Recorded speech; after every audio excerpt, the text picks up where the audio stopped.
On n'impose pas de règles aux fous. J'écris comme je veux, quand je veux, ce que je veux, où je veux. Je me passe de vous, de tous vos garde-fous, parce que je suis un homme libre. Un homme libre, j'ai refusé que mon manuscrit soit soumis à un comité de lecture.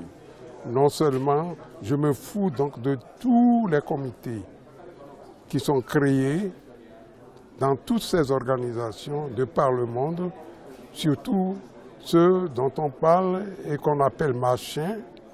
Je n'aime pas qu'on me censure. Je m'appelle Kokou Mathias Etnar et mon nom de plume actuellement, c'est Kokou Mateli. Cet ouvrage est l'histoire donc d'un homme qui est revenu donc de l'armée et rentré chez lui et qui a formé donc un trio, une sorte de trio avec une parente lombra comme on dit chez nous, et un Européen aussi qui est venu pour faire des activités, des affaires et en même temps aider au développement. Il est né donc une sorte de relation complémentaire entre donc ces trois personnes. L'homme qu'on dit fou ou bien qui se prétend fou ou qui joue au fou s'appelle Govina. Et donc la fille, elle s'appelle Enyonam.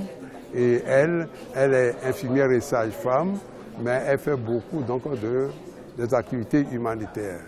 Donc le blanc, lui, s'appelle Christophe.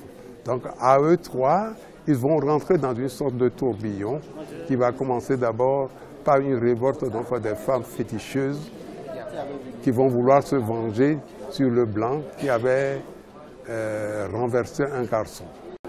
L'inspiration m'est venue donc par l'observation de la vie courante et puis des débats et du conflit qui existe donc entre les deux cultures traditionnelles et la culture donc européenne. Et du fait que notre propre vécu aujourd'hui est lié à la fois aux deux pôles culturels. Et cela fait une sorte de conflit intérieur et c'est aussi une difficulté de choix.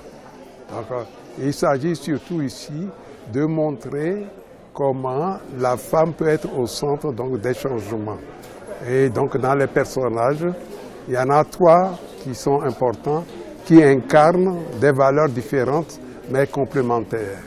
Le message, c'est surtout un message de la nécessité donc, de rassemblement de toutes les forces qui existent donc, dans une nation et de la mise en œuvre aussi de ce nouvel esprit de collaboration entre le Nord et le Sud, en essayant donc quand même de passer, ou bien de laisser de côté, je dirais, le passé qui est lié à l'esclavage et qui est lié à la colonisation.